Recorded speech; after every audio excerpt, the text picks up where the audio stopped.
En quelques décennies, le sport de compétition est entré dans l'ère du sport-spectacle.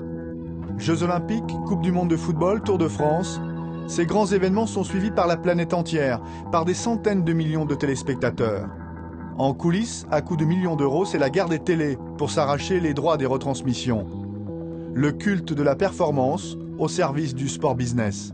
Je me rappelle toujours ce que disait Antoine Blondin. Il disait un amateur, c'est quelqu'un à qui on donne de l'argent pour qu'il puisse faire son sport. Et le professionnel, c'est quelqu'un qui fait du sport pour gagner de l'argent. Quand je regarde la Coupe du monde de rugby, j'ai envie qu'on soit champion du monde. Quand je regarde les Jeux olympiques, j'ai envie qu'on ramène une boîte de médailles. Combien de jeunes s'imaginent en nouveau Zinedine Zidane ou en futur Laure Manodou? Nadal, Beckham, Schumacher, idoles de la jeunesse. Et pour les égaler, certains sont prêts à tout. Ils veulent tout de suite. Ils veulent tout de suite. C'est-à-dire qu'il faut qu'en 1 an, 2 ans, mais c'est très court, allez hop, la fortune, les victoires, etc. Car à chercher à atteindre les sommets, le sport peut faire mal. Et ces dernières années, le dopage est venu ternir l'image d'athlète que le monde entier adulait.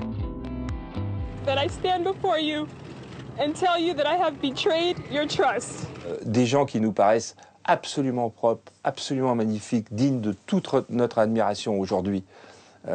Peut-être que dans 4 ans, on ne dira plus la même chose. Parce qu'il y a peu d'élus, la tentation de tricher est plus grande. Mais se doper, c'est prendre beaucoup de risques, y compris celui de mourir. Donc on sait que si on prend trop d'érythropoïétine, on va avoir trop de globules rouges, on risque de faire un caillot et donc une embolie pulmonaire, cérébrale ou un infarctus. La pression sur les athlètes est devenue tellement forte qu'elle les pousse souvent à dépasser leurs propres limites. Et on sait, et j'étais conscient, qu'évidemment, j'usais mon corps plus que de raison. La preuve, je le paye aujourd'hui, je le paye cash. Et puis, comme dans toute belle histoire, il y a une fin. Cette après-carrière tant redoutée est vécue par bon nombre d'athlètes comme un plongeon dans le vide. C'est très dur, la fin d'une carrière. On a appelé ça la petite mort, la première mort. Contre les tricheurs qui se dopent et qui écornent l'image du sport, le plus impitoyable des réquisitoires vient de David Douillet. Ça m'attriste parce que ce sont des gens qui n'ont rien compris à la compétition. La beauté de la compétition, la beauté du sport, elle réside dans cette difficulté à obtenir le résultat. Dans cette incertitude du résultat, dans cette corde sur laquelle tu marches comme un funambule. Et tu vas peut-être tomber d'un côté ou de l'autre. Et le plaisir et toute l'excitation d'une vie d'athlète de haut niveau, il est de marcher sur ce fil fin. Il n'est pas de marcher sur une plateforme large, comme peut être le dopage. Et voilà, ça m'attriste parce que ces gens-là n'ont rien compris. L'un des symboles du dopage, l'américaine Florence Griffith Joyner. Aux Jeux olympiques de Los Angeles en 1984, elle se fait remarquer en décrochant la médaille d'argent sur 200 mètres.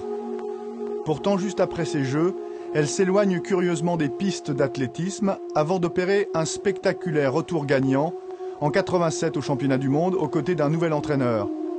Seconde du 200 mètres, première aux 4 x 100 mètres, Florence se distingue par des performances hors normes, mais aussi par son allure. Combinaison fluo de patineuse et des ongles peints et longs de 15 cm. Flo Jo, comme on la surnomme, est consacrée en 88 comme superstar aux Jeux olympiques de Séoul. La victoire de la plus rapide, certes, mais aussi de la plus belle athlète de ces Jeux olympiques de Séoul. Belle et musclée pour les commentateurs de l'époque. 20 ans plus tard, la sprinteuse française Christine Aron ne porte pas le même regard. On a vu sa transformation quand même assez impressionnante entre 84 à 88, où morphologiquement elle avait vraiment changé, quoi. Elle est passée d'une femme à une espèce de chose un peu bizarre. Et c'est une fille quand même qui était très... qui courait au-dessus des 11 secondes, mais qui était une bonne athlète sans être exceptionnelle, quoi. Et puis on passe pas de 11 secondes à 10,49, quoi. C'est énorme. La reine du sprint n'en finit pas d'étonner. En 89, au sommet de sa gloire, Florence Griffith Joyner décide de mettre brutalement fin à sa carrière, au moment même où Ben Johnson, l'homme le plus rapide du monde, est contrôlé positif. l'ombre du dopage s'accentue encore un peu plus lorsqu'en 1996, Griffith Joyner décède subitement, terrassée par une attaque cardiaque. Elle n'avait que 39 ans. Est-ce que vous êtes sûr que Griffith Joyner s'est dopé? À l'époque, dès les Jeux Olympiques, j'avais fait un article dans le Point, la rumeur sur le podium, où je démontrais que c'était pas possible qu'elle soit sur le podium sans avoir pris, et suivant sa morphologie, on mettait des photos en parallèle, qui sont extraordinaires, en 84, où on voit que c'est une femme qui fait du sport, et donc elle avait une morphologie avec des rondeurs, c'était pas de la graisse, c'était des muscles, mais c'était rond. Et 4 ans plus tard, c'est un mec. Elle a plus de seins, parce que les anabolisants bouffent la graisse, donc elle a plus de seins, elle a des pectoraux. Mais son allure, tout ça, effectivement, avec ses tenues fluo, ses ongles surdimensionnés, qui peuvent être la conséquence d'hormones de croissance aussi, indécelable toujours aujourd'hui, et à l'époque en particulier, qui est utilisé.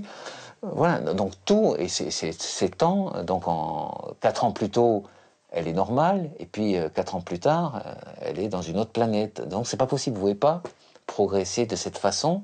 Ah bah bien sûr, Griffith Joyner, vous croyez elle est morte, c'est à cause du dopage, oui ou non? Vous pouvez répondre à cette question?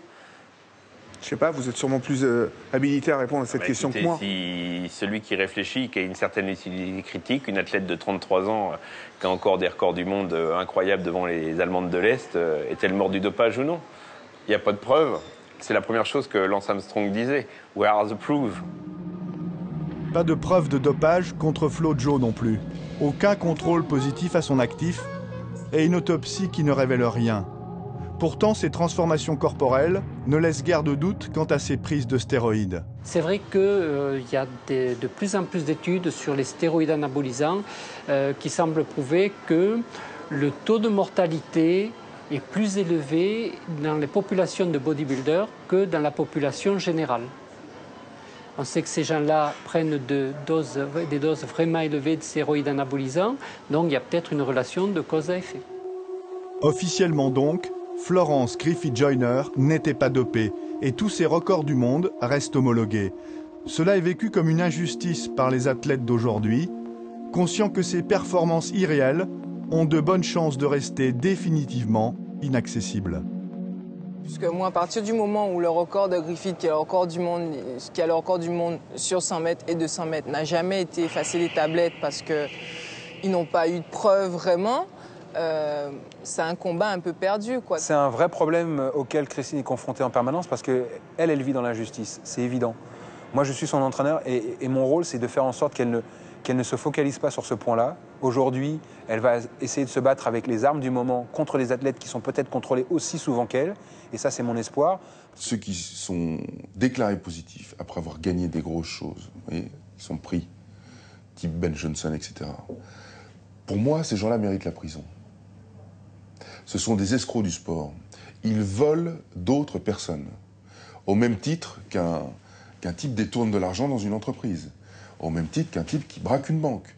Ces gens-là gagnent de l'argent par rapport à une tricherie, suivez bien mon raisonnement, hein.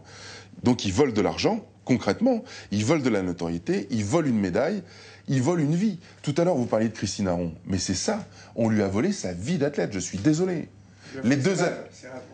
On lui a volé sa vie d'athlète, c'est sa vie. On lui a volé de l'argent, on lui a volé des médailles, on lui a tout volé à cette fille. Faut le comprendre, ça. Les 2 nanas qui ont couru le plus vite qu'elle depuis tous les temps, puisqu'elle a fait le 3e temps au monde, eh ben, il y en a une qui est décédée dans des conditions très suspicieuses, Florence Griffith Joyner, et l'autre est en prison, elle a avoué qu'elle s'était dopée. L'autre, c'est Marion Jones, aujourd'hui incarcérée. Ex-superstar des pistes, bardée de médailles mais convaincue de dopage à l'EPO, elle-même a fini par avouer. And so it is with a great amount of shame that I stand before you and tell you that I have betrayed your trust. Marion Jones, au cœur du scandale que l'on va appeler l'affaire Balco, du nom du fameux laboratoire américain fournisseur de substances illicites à toute une flopée de stars du sport business. Balco démasqué par une enquête du FBI, véritable séisme outre-Atlantique. Avant de définitivement reconnaître s'être dopé, Jones va clamer haut et fort son innocence.